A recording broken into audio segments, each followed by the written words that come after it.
Good afternoon everyone. Shashi Khanna UPSC channel पर आपका स्वागत है। मेरा नाम योगेश कुमार है। आज हम इस चैनल पर पॉलिटी के जो पीवाईक्यू हैं और हिस्ट्री के पीवाईक्यू हैं वो हमारे चल रहे हैं साथ साथ में। उनके अलावा हम इकोलॉजी और एनवायरनमेंट के पीवाईक्यू की सीरीज प्रारंभ कर रहे हैं। और आगे से जो ये पीवाईक्यू सीरीज है ये जो है हमारी जो टीम है अब आगे से कंटिन्यू रखेगी। और साथ ही में ये क्रैश कोर्स लेके आ रहे हैं हम आईएएस प्रीलिम्स 2026 को। तो देखते हैं ये जो हमारा जो इकोलॉजी और एनवायरनमेंट है, यहाँ से कम 25 से 30 क्वेश्चन आते हैं यूपीएससी में। और ये जो क्वेश्चन है ये बहुत ही इम्पोर्टेंट हमारा एक सेगमेंट है। ये जो इसकी जो नेचर देखेंगे कि इसका नेचर कैसा है, यहाँ से क्वेश्चन कैसे पूछे जाते हैं, आपको करंट में किन चीज़ों पर विशेष ध्यान देना है। तो हम बिना किसी के देरी करते हुए हम क्वेश्चन की शुरुआत करते हैं। ये हमारा पहला क्वेश्चन है कि अध्ययनों से, आज देखो हम पीपीटी हम है दोनों मीडियम में रख रहे हैं, इंग्लिश और हिंदी में। हमारा फर्स्ट क्वेश्चन है, अध्ययनों से सूचित किया जाता है कि सीमेंट उद्योग से उत्सर्जित कार्बन डाइऑक्साइड का वैश्विक कार्बन उत्सर्जन में उसके 5% से अधिक योगदान है। क्वेश्चन की जो थीम है वो है सीमेंट इंडस्ट्री। और ये जो क्वेश्चन है देखो, यहाँ पर मैं आपको एक तरीका और सजेस्ट करूंगा कि ये जो क्वेश्चन है जैसे कथन 1, कथन 2, कथन 3, ये इस टाइप के जो स्टेटमेंट है, स्टेटमेंट फर्स्ट, स्टेटमेंट सेकंड और स्टेटमेंट थर्ड, इनको सोल्व करने का क्या प्रोसेस होना चाहिए, क्या एक हमारी टेक्निक होनी चाहिए जिसके थ्रू हम राइट आंसर तक पहुंच सकते हैं।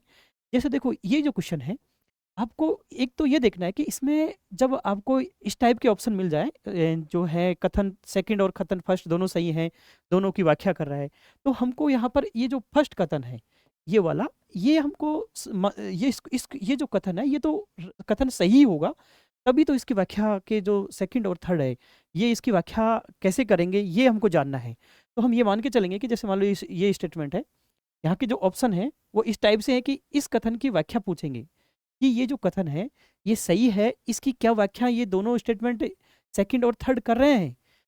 तो पहला हमने फर्स्ट स्टेटमेंट को पढ़ा कि अध्ययनों से सूचित किया जाता है कि सीमेंट उद्योग से उत्सर्जित कार्बन डाइऑक्साइड का वैश्विक कार्बन उत्सर्जन में 50 वैश्विक कार्बन उत्सर्जन में 5% से अधिक का योगदान है। देखो सीमेंट जो इंडस्ट्री है उसका जो ग्लोबल इमिशन है वो 5 से 7 से 8% है।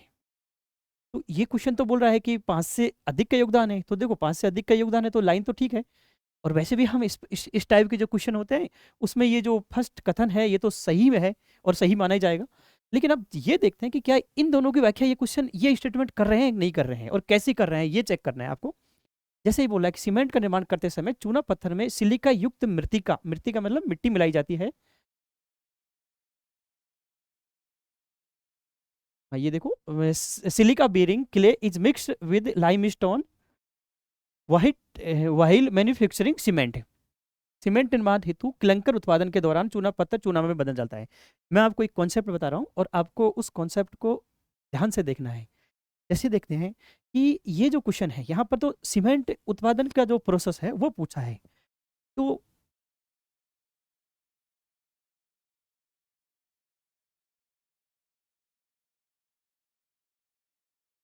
ये देखो, ये जो लाइम स्टोन होता है, या फिर ऐसे देखो थोड़ा, मैं आपको एनसीईआरटी का जो एक कॉन्सेप्ट है उसको यहाँ बता रहा हूँ। ये है CaCO3। इस CO3 को 1450 डिग्री सेल्सियस टेम्परेचर पर गर्म किया जाता है, तब ये टूट जाता है CaO+CO2। और जो ये CO है, कार्बन डाई CO है, इसको बोला जाता है चूना पत्थर।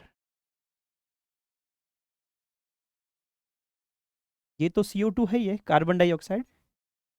और ये जो प्रोसेस है इसको बोलते हैं कैल्सिनेशन।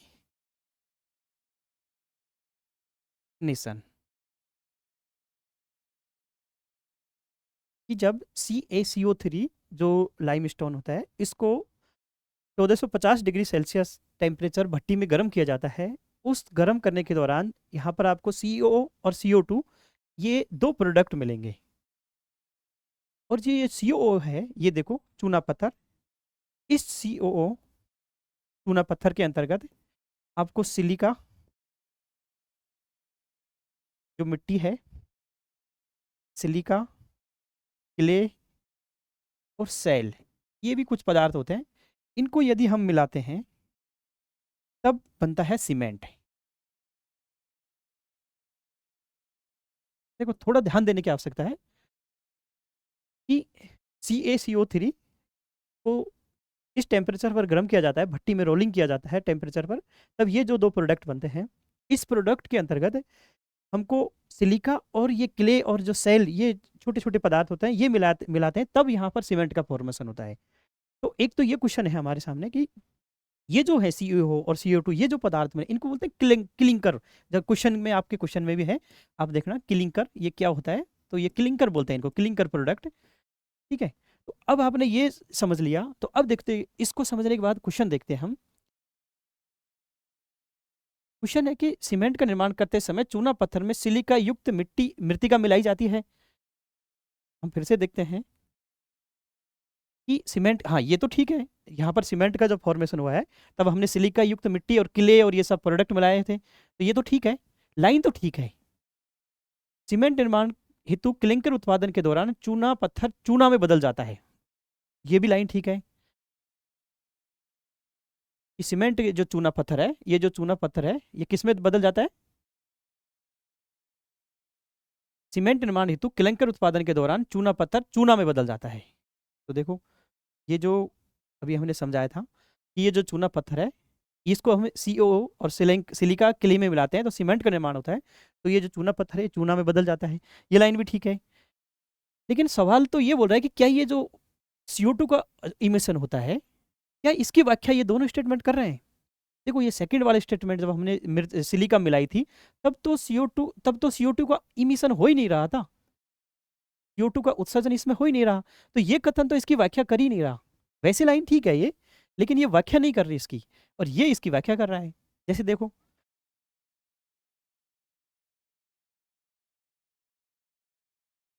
ये देखो, जब CO और CO2 सिलिका और ये तब मिलाए जाते हैं, तब यहाँ पर CO2 का इमिशन नहीं होता।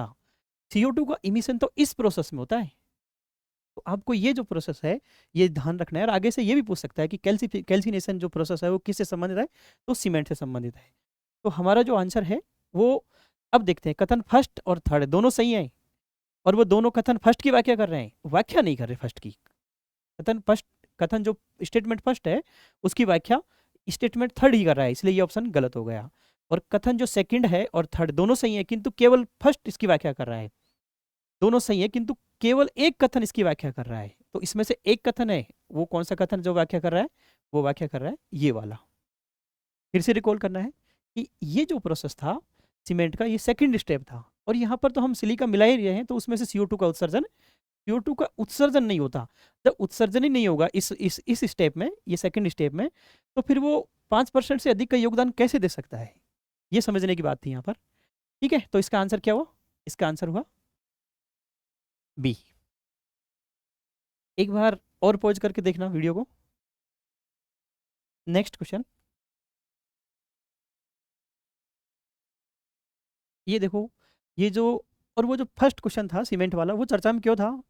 क्योंकि IAS प्रीलिम्स 2025 में वो क्वेश्चन पूछा हुआ था, तो 2024 में ग्रीन सीमेंट बहुत ही चर्चा में था, और एडिटोरियल में भी आया था वो, मतलब हर जगह उसका जो था रिलीवेंस था। तो जब हम पढ़ते हैं ना, तो उसी टाइप से पढ़ना चाहिए। जैसे अब मान लो ग्रीन सीमेंट पूछा हुआ है, तो ग्रीन सीमेंट की प्रोसेस से तो याद रखनी है, साथ में हमको एल्यूमिनियम की प्रोसेस भी UPSC की थीम है, और थर्मल पावर प्लांट है उसकी भी UPSC की थीम है, तो ये प्रोसेस भी आपको याद रखना है। ये जो क्वेश्चन है कोप 28 का, आपको जब भी कोप पढ़ना है तो कोप 28, 29 और 30, ये देखो 30 तो अभी चल ही रहा है, ब्राज़ील में जो बेलम है वहाँ पर चल रहा है। ये 28 था UAE में हुआ है, और ये तो अजरबैजान की बाकू जो राजधानी है उसमें हुआ है। ये इंपॉर्टेंट भी है। देखो UPSC ने जो क्वेश्चन पूछा था इस पर पूछा था, लेकिन ये और ये दोनों इंपॉर्टेंट है, हो सकता है वो इसी पर क्वेश्चन पूछ ले, और हो सकता है वो इस पर भी क्वेश्चन पूछ ले। जैसे मान लो कि आपको कभी ये जो थीम है इनका, तो थोड़ा तैयारी करते समय आपको जो पीछे के जो टॉपिक है उनसे भी थोड़ा लिंक करके पढ़ना है। जैसे मान लो कि 30 चर्चा में है, तो हमको 29 भी देखना है, 28 भी देखना है, क्योंकि यहाँ पर देखो एक बाकू हारमोनियम, बाकू हारमोनियम पहल, अब ये 29 का जो है इनिशिएटिव है कोप 29 का, लेकिन मान लो ये इस बार आ सकती है, तो आपको ये भी याद रखना है कि बाकू हारमोनियम पहले, और ये किसानों से संबंधित है। तो यहाँ भी जब भी जैसे मान लो कि एक बार क्वेश्चन पूछा ना 100 जो मिलेनियम पहले वो किससे संबंधित है, तो वो क्वेश्चन भी किसानों से संबंधित था। तो ये क्वेश्चन देखते हैं हम। हाँ, इस क्वेश्चन का जो नेचर है, इससे हमको ये भी सीखना है कि कैसे हम जो है यूपीएससी के टॉपिक को तैयार कर सकते हैं। जैसे जब यूपीएससी में हम क्या होता था कि इस साल जो 25 वाला पेपर था, उससे पहले हम ये पढ़ते थे कि जो टॉपिक को तैयार जब भी करते हैं, तो इस प्रकार के जो बड़े सम्मेलन होता है उस पर किस पर इंडिया ने जो है साइन किया है। अब मान लो इंडिया ने जिस पर सिग्नेचर किया है वही यूपीएससी का क्वेश्चन बनता था। लेकिन यहाँ एक बात जो यूपीएससी ने एग्जामिनर ने हमको मैसेज दिया है कि न केवल इंडिया साइन करता है, बल्कि इंडिया जिस पर साइन नहीं कर रहा, इंडिया ने जिस पर साइन नहीं किया और जिसका विरोध किया है इन जो कॉन्फ्रेंस है या बड़े बड़े जो सम्मेलन है, उसको भी यूपीएससी का एग्जामिनर ने अब की बार हाईलाइट किया है। तो जब भी आप इस टाइप के टॉपिकों को आगे प्रिपेयर करेंगे, तो आपको तो ये ध्यान रखना है कि मान लो जैसे कि होता है ना कि हमको how to prepare this topic, तो उस टाइम हमको तैयारी करते समय दोनों चीज़ों को ध्यान रखना है। एक तो किस पर साइन किया है और एक पर किस पर साइन नहीं किया है, क्योंकि ये क्वेश्चन पूछा है किस पर साइन नहीं किया इंडिया ने। तो सेकंड है जो अभी अपने फर्स्ट क्वेश्चन किया, उसी टाइप का फॉर्मेट है ये कि जो है कोप 28 में भारत ने जो जलवायु परिवर्तन सम्मेलन में जलवायु और स्वास्थ्य विषय घोषणा पर हस्ताक्षर नहीं किया है। तो ये तो ठीक है कि भारत ने जो है हमारा जो कोप 28 था उसमें जो स्वास्थ्य से संबंधित जो इनिशिएटिव थे उस पर हस्ताक्षर नहीं किया है। लेकिन क्या ये दोनों रीजन हैं हमारे? तो अब देखते हैं, रीजन देखते हैं कि क्यों नहीं किया। कह रहे कि कोप 28 जो है जलवायु और स्वास्थ्य विषय घोषणा एक बाध्यकारी घोषणा है और इस पर हस्ताक्षर कर देने पर स्वास्थ्य सेक्टर का डिकार्बोनाइजेशन करना अधिदेशात्मक हो जाएगा। ये मैंडेटरी है, देखो मैंडेटरी है। अब एक तो ये याद रखना है कि जैसे मान लो कि आपका यूपीएससी की ये भी थीम है, अब कौन बाध्यकारी है कौन नॉन गैर बाइंडिंग है। ये जो कोप वाला है ये तो वॉलेंट्री एग्रीमेंट है, पेरिस जो वाला है हमारा, तो ये तो याद रखना है आपको, ये बाध्यकारी नहीं है। जब ये बाध्यकारी नहीं है तो ये स्टेटमेंट रॉन्ग हो गया हमारा, इसको निकालो। यदि भारत के स्वास्थ्य सेक्टर का विकार्बन किया जाए तो इसकी स्वास्थ्य देखभाल प्रणाली के लचीलेपन पर ही संकट आ सकते हैं। मैं आपको रिकॉल करा रहा हूँ कि जो पेरिस एग्रीमेंट है भारत का, और उसमें जो आईएनडीसी है हमारा, आईएनडीसी या अब तो एनडीसी भी है उनका नाम, एनडीसी, ये जो भारत का है, हमारा टारगेट है 2070 तक इंडिया को नेट जीरो इमिशन। ये याद रखना आपको, नेट जीरो जो इमिशन है इंडिया का वो कब का है? 2070 तक। बहुत ही अच्छा फैक्ट है ये कि इंडिया का 2070 तक जो हमारा आईएनडीसी है उस पर है नेट जीरो इमिशन हमको घोषित करना है 2027 तक। अब मान लो कि 2027 तक तो करना है, ये तो बहुत दूर है 2027 तो, और हम इसको धीरे धीरे ही करेंगे ना, कैसे अचीवमेंट करेंगे, क्योंकि एक विकासशील देश है भारत, और उसको धीरे धीरे हमारी कितनी सारी समस्याएं हैं जो वेस्टर्न कंट्रीज हैं, ये तो बहुत जल्दी इनका औद्योगिकरण हो चुका और ये सारा फायदा इन्होंने ही उठाया है। तो ये तो स्टेटमेंट गलत है। लेकिन इसको देखते हैं कि भारत के स्वास्थ्य सेक्टर का विकार्बन का मतलब होता है कि उसमें कार्बन का यूज नहीं करेंगे। जैसे मान लो कि फ्रिज है हमारा, अब फ्रिज में यदि हम जो है सीएफसी है, एचसीएफसी है, हेलोजन वाले तत्व है, ये जो कार्बन है उसका यूज नहीं करना, उसको पूरी तरह से जो स्वास्थ्य सेक्टर है वहाँ, या हॉस्पिटल में भी बहुत सारे जो है हम कार्बन के जो प्रोडक्ट होते हैं वो लगे हुए रहते हैं, उनको भी कार्बन किया जाएगा। तो वो कह रहे हैं कि हमारी जो स्वास्थ्य देखभाल प्रणाली के लचीले पर संकट आ सकता है। ये स्टेटमेंट बिल्कुल ठीक है। क्यों ठीक है? जैसे मान लो कि ग्रामीण क्षेत्र है, ग्रामीण क्षेत्र में इतनी गर्मी पड़ती है, यदि वहाँ पर जो ग्रामीण क्षेत्र है, यदि वहाँ पर जैसे मान लो कि एसी फ्रिज कूलर है, इनका यदि इसमें यदि विकार्बन कर दिया जाए, मतलब उसका डिकार्बोनाइजेशन कर दिया जाए, कार्बन का यूज ही नहीं होगा, तो वहाँ की जो स्वास्थ्य प्रणाली है वो खतरे में आ सकती है। तो ये लाइन ठीक है, और इसका रीजन, ये क्वेश्चन स्टेटमेंट ये है, इसका रीजन ये है थर्ड। ये लाइन तो वैसे ही गलत है, लेकिन ऑप्शन देखते हैं। कथन फर्स्ट, सेकंड और थर्ड दोनों सही है? नहीं, दोनों तो सही नहीं है, ये तो ऑप्शन नहीं होगा हमारा। कथन सेकंड और थर्ड दोनों सही हैं, इसको भी नहीं है। कथन सेकंड और थर्ड दोनों में से केवल एक सही है। अब एक सही है, कोई भी एक सही है, और वह कथन फर्स्ट की व्याख्या कर रहा है, जो भी सही है वो स्टेटमेंट फर्स्ट की व्याख्या कर रहा है। तो इस क्वेश्चन से आपको ये मैसेज है कि जो कोप 30 है, आपको करना है कि कोप 29 और कोप 30 ये जो कोप 30 है अभी ब्राजील के बेलम में हो रहा है, ये आपको एक साथ ही, देखो इनके नवंबर दिसंबर में हर साल इनका कॉन्फ्रेंस होती है, और इनको आपको एक साथ ही तुलनात्मक अध्ययन याद रखना है। तो इसमें क्या क्या आया था और इसमें क्या क्या आया था, ये क्वेश्चन फिर से आएगा, आएगा किस रूप में, तो ये एग्जामिनर के ऊपर डिपेंड है। ठीक है, तो इस टाइप के क्वेश्चनों को जो सोल्व करने का है वो तरीका को बताया अभी। ये देखो, ये इतना करंट में रहा था, अब फिर ये कोप 28 और 29 में, ये कोप 28 में भी चर्चा में रही था, ये आर्टिकल पेरिस की जो 6 धारा है, ये कोप 28 में भी चर्चा में थी और कोप 29 में भी चर्चा में थी। तो कहते हैं ना कि जब करंट अफेयर्स पढ़ रहे हैं आप, तो यूएनएफसीसी से लेकर के जो 1992 है वहां से लेकर के बिल्कुल आपको कोप 29 कोप 30 तक एक ही फ्लो चार्ट पढ़ना चाहिए आपको, कि कैसे कैसे इसका डेवलपमेंट हुआ। यहाँ देखते हैं कि जलवायु परिवर्तन विषयक पेरिस समझौते के अनुच्छेद 6 की चर्चा सतत विकास और जलवायु परिवर्तन विषयक वैश्विक चर्चाओं में बारंबार आती है। ठीक है, ये कह रहे हैं कि जो सस्टेनेबल डेवलपमेंट है और जलवायु परिवर्तन है वो अनुच्छेद 6 की धारा में है पेरिस कॉन्फ्रेंस की में। ठीक है, ये तो जलवायु परिवर्तन विषयक पेरिस समझौते का अनुच्छेद 6 कार्बन बाजारों के सिद्धांतों को पुष्टि करता है। तीसरी लाइन है, जलवायु परिवर्तन विषयक समझौते में अनुच्छेद 6 का आशय देशों के जलवायु लक्ष्य को प्राप्त करने हेतु उनके बीच गैर बराबरी रणनीतियों का समर्थन करना। देखो, यहाँ पर है बाजार रणनीतियाँ, यहाँ पर गैर बाजार रणनीतियाँ। तो अब देखो ये क्वेश्चन देखो मेंस में भी आ सकता है, और इस टाइप के क्वेश्चनों को जो आप जब भी पढ़ते हो तो थोड़ा मेंस ओरिएंटेशन भी पढ़ना है। जैसे यहाँ तो है नॉन मार्केट जो रणनीतियाँ हैं वो क्या है, और इसमें है कार्बन मार्केट रणनीतियाँ क्या है।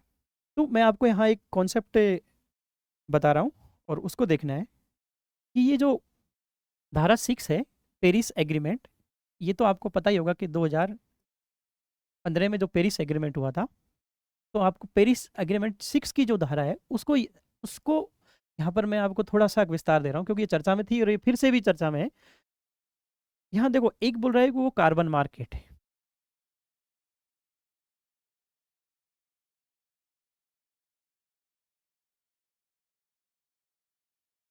दूसरा उसने बोला है कि नॉन कार्बन,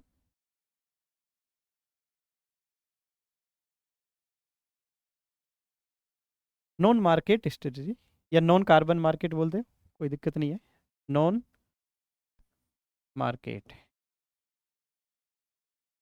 अगर आपने ये दो शब्दों या दो कीवर्ड पर थोड़ा ध्यान दिया तो आपको यहाँ से एक कॉन्सेप्ट भी निकलेगा। जैसे मान लो कार्बन जो मार्केट का कॉन्सेप्ट है, ये कॉन्सेप्ट है कि एक देश का दूसरे देश के एक देश का दूसरे देश के साथ जो कार्बन की क्रेडिट होती है, क्रेडिट खरीद बिक्री होती है, वो इससे संबंधित है। जैसे मान लो यहाँ पर ये दो धारा हैं, एक 6.2 और एक 6.4, और यहाँ पर हमको ये जो पेरिस की जो धारा है वो है 6.8। तो एक तो हमको ये भी पता चल गया, मान लो कि मेंस में कभी क्वेश्चन आ जाए तो हमको इस टाइप से टेबल बना के आंसर लिखना है। ये जो है 6.2, देखो इसमें आप पढ़ेंगे कि एक देश का दूसरे देश के साथ जो कार्बन का ट्रेड होता है वो किस टाइप से होता है। जैसे मान लो मैं इसका एक एग्जांपल दे रहा हूँ आपको, भारत ने क्या किया कि भारत ने जो अफ्रीका है उसके अंतर्गत सोलर जो प्लांट प्रोजेक्ट चला रखे हैं बहुत बड़े बड़े, तो उन सोलर पावर जो प्लांट हैं उनके अंतर्गत वहां पर जो कार्बन का क्रेडिट होता है उस कार्बन क्रेडिट को जापान ने परचेज करके अपने टारगेट को फुलफिल किया है। तो इस टाइप के जो एग्रीमेंट होते हैं वो होते हैं 6.2 में, जबकि 6.4 की जो धारा है इसके अंतर्गत जो यूएन सुपरवाइजर करता है, यूएन सुपरवाइजर है मतलब यूएन की यहाँ पर जो है सुपरविजन होता है। आपको ये याद रखना है, यहाँ का सुपरविजन कौन करता है, यूएन सुपरविजन।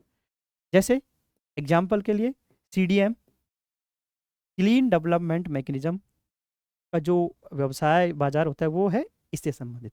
लेकिन ये तो मार्केट वाला है, क्वेश्चन में नॉन मार्केट भी पूछा है उन्होंने।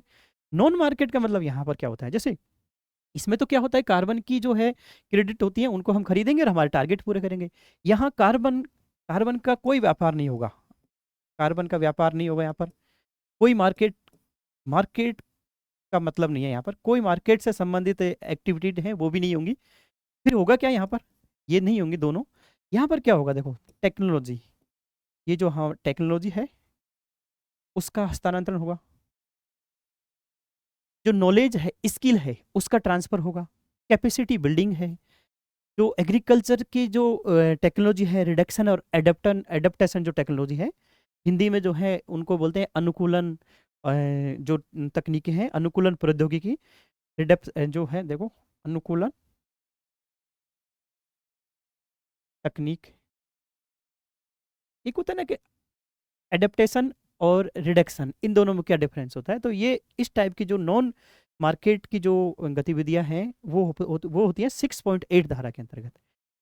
इसका सबसे अच्छा एग्जाम्पल क्या हो सकता है कि जो भारत और फ्रांस के बीच में जो इंटरनेशनल सोलर अलायंस जो हमारा चल रहा है, वो इसका सबसे अच्छा एग्जाम्पल है, क्योंकि वो भारत को वित्त जो है फाइनेंस ट्रांसफर करता है, टेक्नोलॉजी ट्रांसफर करता है, और अडेप्टेशन जो टेक्निक है वो भी ट्रांसफर करता है, तो ये इसका सबसे अच्छा एग्जाम्पल है। अब देखो ये देखो इस टाइप से पढ़ेंगे तो आपको ये मेंस में भी आपके लिए उपयोगी होगा। जब भी हम पढ़ते हैं तो प्रीलिम्स का जो फैक्ट होता है उसको मेंस के रूप में यदि यूटिलाइज कर लेंगे तो हमारे लिए वो थोड़ा आसान रहेगा। अब इसको पढ़ते हैं, देखो दोनों चीज़ें जो पढ़ी है मैंने, कि ये तो बता रहा है कि ये तो क्वेश्चन ठीक ही है पहली लाइन तो, कि सतत विकास और जलवायु विषय पर चर्चा होती है, लेकिन क्या ये दोनों कथन सही है? अब देखते हैं कि कार्बन बाजारों के सिद्धांतों की पुष्टि करता है, ये ठीक है, कार्बन के जो कार्बन मार्केट है उनकी पुष्टि करता है, वो आपको मैंने एग्जाम्पल के रूप में थोड़ा आपको बताया है। दूसरा है कि वो बोल रहे गैर बाजार रणनीतियों का संवर्धन भी करता है, तो मैं भी वो भी मैंने आपको बताया है, क्योंकि इसने केवल धारा 6 की बताया ना। अब मान लो ये धारा 6 है, इसमें एक 6.2 है, एक 6.4 है, एक 6.8 है, तो इस एग्जामिनर ने तो ये तो क्लियर ही नहीं किया। तो देखो वो तो 6 के बारे में पूछा है, लेकिन दोनों लाइन ठीक है जो आपको मैंने अभी एक्सप्लेन किया है, तो इसका आंसर क्या हुआ, कथन फर्स्ट सही है और दोनों व्याख्या कर रहे हैं, सेकंड भी व्याख्या कर रहा है और जो है थर्ड भी व्याख्या कर रहा है, दोनों सही है और दोनों कथन फर्स्ट की व्याख्या कर रहे हैं। ये बहुत इंपॉर्टेंट क्वेश्चन था और ये आगे फिर आएगा।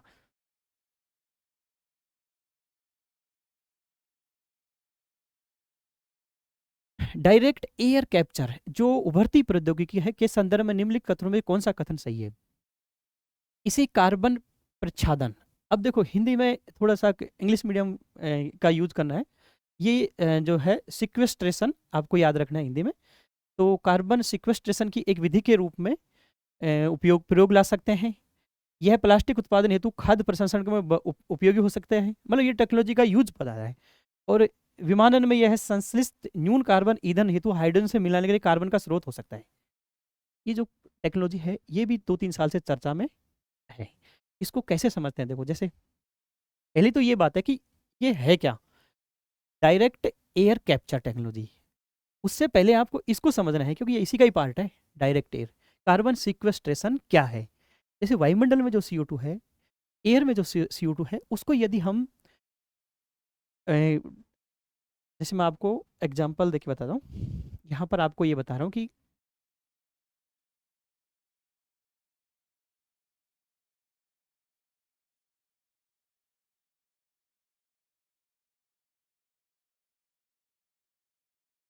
ये कार्बन सिक्वेस्ट्रेशन क्या है, वायुमंडल में जो CO2 होती है, इसको हम जो है ऊपर से लंबे समय तक उसको जो है इकट्ठा करके और सुरक्षित स्थान पर उसको डंप कर दिया जाता है, तो वो है कार्बन सिक्वेस्ट्रेशन।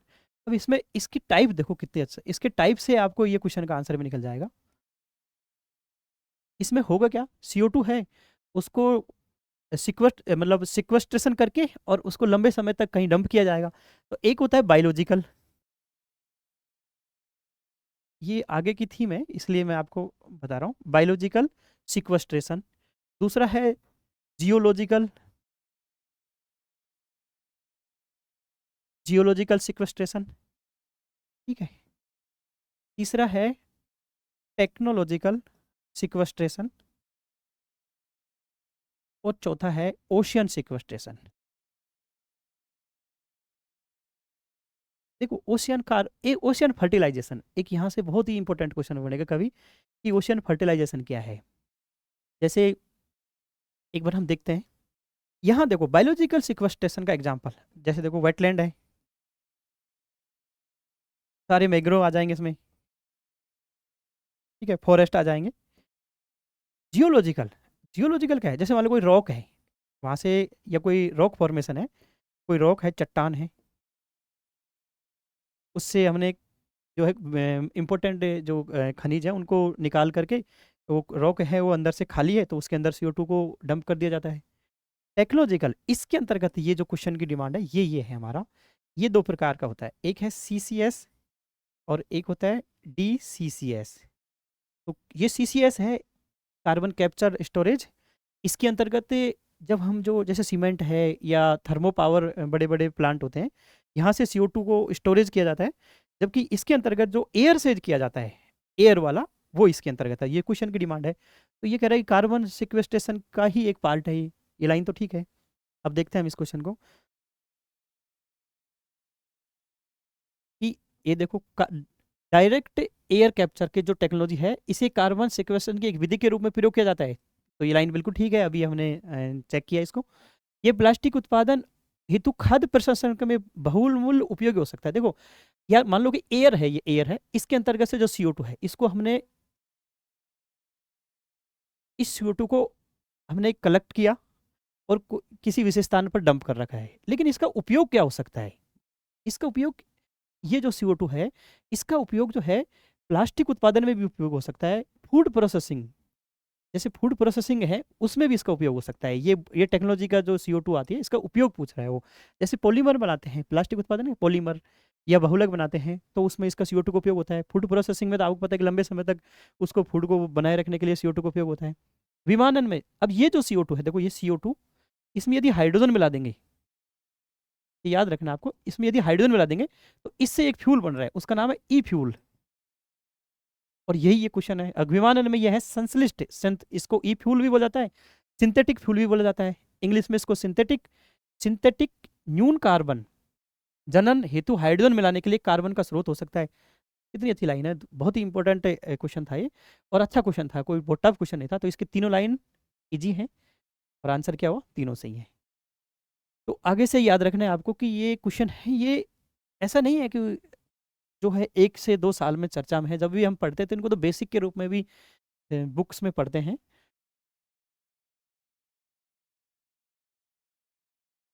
ये देखो, पिकाक है टेरेंटुला, गुटी टेरेंटुला के बारे में निम्नलिखित कथनों पर विचार कीजिए। यह एक सर्वभक्षी कवक या क्रेस्टेशियन है, ओमनीफेरस क्रेस्टेशियन है। इसका प्राकृतिक आवास भारत में केवल कुछ, देखो आपको एक ट्रिक्स बता रहा हूँ मैं, आप यूपीएससी के 1995 से देखो पेपर, और 2025 तक का देखो, केवल जो केवल शब्द है ये एक्सट्रीम बहुत ज़्यादा है। वैसे भी यदि किसी ने रीजनिंग पढ़ा होगा तो केवल कुछ का जो सिलोजिज्म का डायग्राम है, आपको केवल कुछ का, एक होता है ना, कुछ कुत्ते बिल्लियाँ होती हैं, लेकिन उसका डायग्राम, जैसे कुछ कुत्ते बिल्लियाँ होती हैं उसका डायग्राम तो ये हो गया, लेकिन अगर वो बोले केवल कुछ कुत्ते बिल्लियाँ होती हैं तो उसका डायग्राम ये होगा नहीं। आप देखना रीजनिंग में जो सी सेट में है, तो ये केवल कुछ है, अगर केवल आ जाए तो वो बहुत ही एक्सट्रीम वर्ड है, लेकिन अगर केवल के साथ में कुछ भी आ जाए तो वो लाइन यूपीएससी के सारे PYQ में सही लाइन होती है, वो कभी गलत हो ही नहीं सकती वो। उसकी, हम तो यहाँ भी देखेंगे कि ये लाइन क्यों सही है, लेकिन आपको अगर रिस्क लेना है तो केवल कुछ वाला लाइन है उसको एज ए हमेशा पॉजिटिव एक्सेप्ट करना है, ठीक है। तो ये वैसे पॉजिटिव देखेंगे कैसे, अपने प्राकृतिक आवास में ये एक वृक्ष जाती है। देखो ये जो है पिकाक टोरेंटुला, IUCN की जो रेड लिस्ट आती है उसमें ये क्रिटिकल एंडेंजर्ड था, और जब भी कोई क्रिटिकल एंडेंजर्ड होता है तो उसका क्वेश्चन यूपीएससी पक्का पूछता है। तो यहाँ देखते हैं, ये जो था ये एक मकड़ी थी,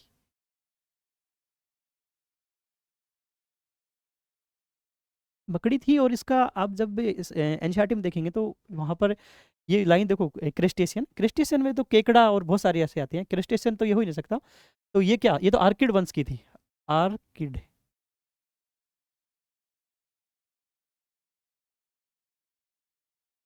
या आर्चिड, आर्चिड वंश या आर्किड वंश, ठीक है, ये आर्किड वंश की थी, तो ये तो गलत हो गया। और दूसरा एक सर्वभक्षी है, इसका एक इंपॉर्टेंट लाइन बता रहा हूँ मैं आपको। ये मकड़ी ऐसी मकड़ी है कि ये वर्तमान में तो क्रिटिकल चल रहा है, क्रिटिकल एंडेंजर्ड है, और ये आंध्र प्रदेश के जो कोस्टल एरिया है वहाँ पर पाई जाती है, फॉरेस्ट में, केवल आंध्र प्रदेश में, भारत में केवल आंध्र प्रदेश में मिलती है ये मकड़ी। ये चर्चा में क्यों थी? क्योंकि चर्चा में है कि ये मकड़ी एक ऐसी मकड़ी है कि ये क्या करती है कि अपने अंदर से कुछ विशेष प्रकार के, जैसे सर्प होता है, सांप होता है, वो भी विशेष अपना जब किसी को मनुष्य को खाता है तो उसके अंदर से जहर निकालता है। ऐसे ही ये मकड़ी है, ये क्या करती है अपने अंदर से बहुत सारी चीज़ों को जहर के रूप में निकालती है, लिक्विड पदार्थ निकालती है। तो मान लो कि ये क्या करती है, कीट पतंग और जो छोटे छोटे ऐसे जीव होते हैं उनको खाती है ये, पेड़ पौधों को नहीं खाती है। और ये कह रहा है ये सर्वभक्षी है, तो ये लाइन तो वैसे भी गलत होगी, सर्वभक्षी नहीं है ये पेड़ पौधों को नहीं खाती, केवल ये इनको खाती है, कीट पतंगों को। और ये भी इसको बोला जाता है दुर्विजय मकड़ी। ये कभी विजय मतलब ये हमेशा ही हारती नहीं है, ये विजय होती है, ऐसी मकड़ी है। क्यों होती है? क्योंकि ये अपने अंदर से एक विशेष प्रकार का लिक्विड इंजेक्शन के रूप में बाहर निकालती है। और जैसे ये कीट पतंगों पर गिरती है तो अभी क्या होता है, ये कीट पतंग इजीली जो होते हैं थोड़े से एक वीक हो जाते हैं और तुरंत ही ये फिर मकड़ी खाने लग जाती है। तो फिर हमको इसको तो पेस्ट कंट्रोल के रूप में भी पढ़ेंगे, इसलिए चर्चा में थी ताकि इसको पेस्ट कंट्रोल के रूप में उपयोगी थी ये। और ये क्वेश्चन इसीलिए इसने यूपीएससी ने पूछ लिया इसको। तो पहली लाइन गलत है। तो पहली लाइन गलत है तो ऑप्शन से एलिमिनेट करो। ऑप्शन से एलिमिनेशन करेंगे तो देखते हैं, केवल सेकंड और केवल थर्ड। ये अपने प्राकृतिक आवासों में एक वृक्ष जाती है, मतलब वृक्ष पे घोंसला बना के, वृक्ष जैसे होते हैं, वृक्ष के अंदर छोटे छोटे, जैसे मान लो ये पेड़ है, इसके अंदर छोटे छोटे पार्टिकल होते हैं, ये होते हैं, इनके अंदर घुसी हुई रहती है। तो ये एरियल है, ये एरियल बोला होगा इंग्लिश में इसने, हाँ एरोबोरियल, एरोवेल स्पीसीज है, ठीक है ये लाइन। थर्ड तो बिल्कुल ठीक है और थर्ड ठीक है। तो फिर हमारा वैसे भी सेकंड को हमको लेना जरूरी था। और वैसे भी याद रखना है ये आंध्र प्रदेश, ये फर्स्ट गलत है। आंध्र प्रदेश में, केवल आंध्र प्रदेश में पाई जाती है भारत में ये, और जो पतझड़ वन होते हैं उनके अंदर पाई जाती है। तो इससे एक तो ये भी क्वेश्चन से निष्कर्ष निकल रहा है कि जो हमारी इस क्वेश्चन की जो पहली लाइन है, ये आपको एनसीईआरटी में क्रस्टेशियन आर्थ्रोपोडा जो वर्ग है, या बहुत सारे वर्ग हैं, ये 7th क्लास की एनसीईआरटी में आपको थोड़ा सा देखना है कि किस वर्ग की क्या विशेषता होती है। मान लो क्रिस्टेशिया ये है, क्रिस्टेशियन या क्रिस्टेशियन, ये वर्ग क्या होता है कि ये क्रिस्टेशियाई होता क्या है। जैसे आप बायोलॉजी में पढ़ते हैं, मेरा तो जो बैकग्राउंड है वो बीएससी बायो से था, तो यहाँ इसको थोड़े डिटेल से पढ़ते थे। क्रिस्टेशियन ऐसे ऐसा है जो इसका बाहरी खोल कवच नुमा होता है, उनको क्रिस्टेशियाई कहा जाता है, जो जो काइटिन का बना होता है। तो आपको ये इनके एग्जाम्पल और इनकी एक दो विशेषता याद रखनी है। तो इसका आंसर क्या हुआ? डी, 2 और 3। ये देखो क्वेश्चन, भारत में कार्बन डाइऑक्साइड उत्सर्जन 0.5 टन प्रति व्यक्ति से कम है। अब देखो ये क्वेश्चन जो था, ये भी जो है मतलब इजी क्वेश्चनों में माना जाता है। और ईंधन से CO2 उत्सर्जन के आधार पर भारत एशियाई प्रशांत क्षेत्र में दूसरे स्थान पर। ये तो एक रिपोर्ट आई थी आईईए की, अंतर्राष्ट्रीय एनर्जी ऊर्जा एजेंसी की जो रिपोर्ट थी, उस रिपोर्ट में ये माना कि प्रथम पर चीन है एशिया में, फर्स्ट पे चीन है, दूसरे पे भारत है, और तीसरे पे जापान। ये रिपोर्ट आई थी। ये कह रहा है कि भारत दूसरे स्थान पर, दिलाएं तो ठीक है, पहले आपको ये एलिमिनेट करना था। 0.05 टन प्रति व्यक्ति से कम है। तो ये देखो कि कम से कम ये देखो 1.8 से ऊपर है, 2.8 तक। तो ये स्टेटमेंट वैसे भी फैक्ट है, थोड़ा ध्यान रखना है, ये गलत है। तो पहले स्टेटमेंट गलत है। अब देखते हैं कि विद्युत उत्पादन और ताप CO2 उत्सर्जन सबसे बड़े स्रोत है, ये तो इसमें तो कोई डाउट ही नहीं होगा किसी को, ये दोनों स्टेटमेंट इजी हैं। तो इसका आंसर क्या हुआ? फर्स्ट गलत है, जहाँ जहाँ फर्स्ट होगा, फर्स्ट ये भी गलत है, तो इसका आंसर क्या हुआ? सेकंड और थर्ड है। ठीक है, ये देखो, ये अच्छा क्वेश्चन था। कसावा, अदरक, मालाबार, पालक, पुदीना और कास्ट। यहाँ जो ये क्वेश्चन था, यहाँ आपको एक चीज़ पर ध्यान रखना था। एक होता है ये जो है सर्ब, और एक होता है हर्ब। ये जो सर्ब और हर्ब का क्वेश्चन था, ये तुलनात्मक क्वेश्चन था। अगर किसी को मान लो कि जैसे किसी को पता नहीं हो, तो जो सर्ब और हर्ब में जैसे मैं अंतर आपको बता रहा हूँ।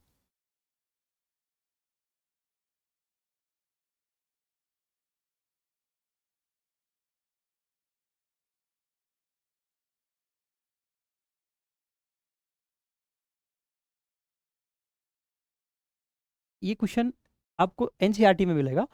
तो हर्ब और सर्ब में अंतर क्या है? अगर आपको ये पता था हर्ब और सर्ब, ये जो है हर्ब और सर्ब, ये और इसके बाद एक ट्री, ये तीनों का एनसीईआरटी में डायग्राम भी है, ट्रीज, इन तीनों में क्या डिफरेंस है? अगर आपको तीनों का डिफरेंस पता था तो ये क्वेश्चन बहुत ईजी था, अन्यथा नहीं पता था। जैसे हर्ब्स होते हैं, ये साकनुमा छोटी, ये तो इसकी हिंदी है क्या? झाड़ियाँ। आपको हिंदी भी थोड़ा देखना है कि जो है झाड़ियाँ, तो ये हिंदी देखना है, ये साग थी। इसको देखो, हर्ब्स का जो आकार है इसकी तुलना में छोटा होगा, इसका जो तना है सॉफ्ट होगा, ग्रीन होगा, सॉफ्ट होगा हर्ब्स का। और ये इसमें जो स्टेम होता है वो एक ही स्टेम होगा। स्टेम एक, इनका आकार क्या होगा, छोटा होगा, छोटा आकार होगा, थोड़े ग्रीन होंगे। इनका जो स्टेम है, मतलब इनका जो तना है वो एक होगा, एक से ज़्यादा हो ही नहीं सकता। और इनका जो ऊंचाई है वो भी 1 सेंटीमीटर इससे नीचे ही होगा। जबकि इसको देखो, आकार थोड़ा बड़ा होगा इनका, ये ग्रीन नहीं होंगी, वुडी टाइप के होंगे, लकड़ी टाइप के होंगे इनका। और तना जो है 1 से 2 से 3 से 4 से 5 तना रूट इसमें स्टेम निकलेंगे। ये इतनी सी बात थी, उसके बाद इस क्वेश्चन में कुछ करना नहीं था। लेकिन देखो एनसीईआरटी का क्वेश्चन और एग्जाम्पल भी जो है देखते हैं हम। देखो अभी एक कसावा, यहाँ आपको मैं एक पीपीटी शेयर कर रहा हूँ। ये देखो, ये है कसावा, ये कसावा है। कितनी सारी जड़ है, बहुत सारी जड़ है।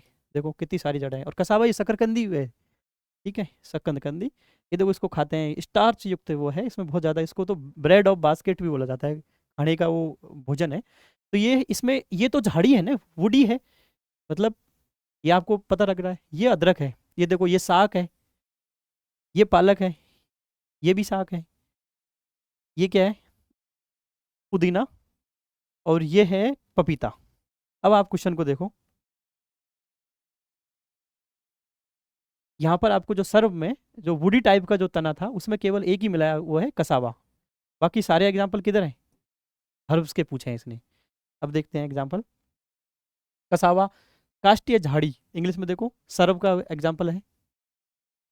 अदरक आभासी तना युक्त साग, साग का एग्जाम्पल है। साग की इंग्लिश देख लो, हर्ब्स, ठीक है। मालाबार पालक, पालक भी जो क्या है, साकीय है। आपको वैसे भी हिंदी से पकड़ सकते थे, साग साग। अब देखो पुदीना और पपीता। अब देखें पुदीना, पुदीना भी साकीय है नहीं, ये झाड़ी हो ही नहीं सकती। और पपीता ये भी साकीय है, एक ही स्टेम है पपीता में, तना भी एक ही है। तो ये क्वेश्चन, ये दोनों ऑप्शन गलत है। तो 5 में से इसका 3 सही है, 5 में से इसके 3 ऑप्शन सही है। इसका आंसर क्या हुआ, ओनली 3 पेयर, ठीक है।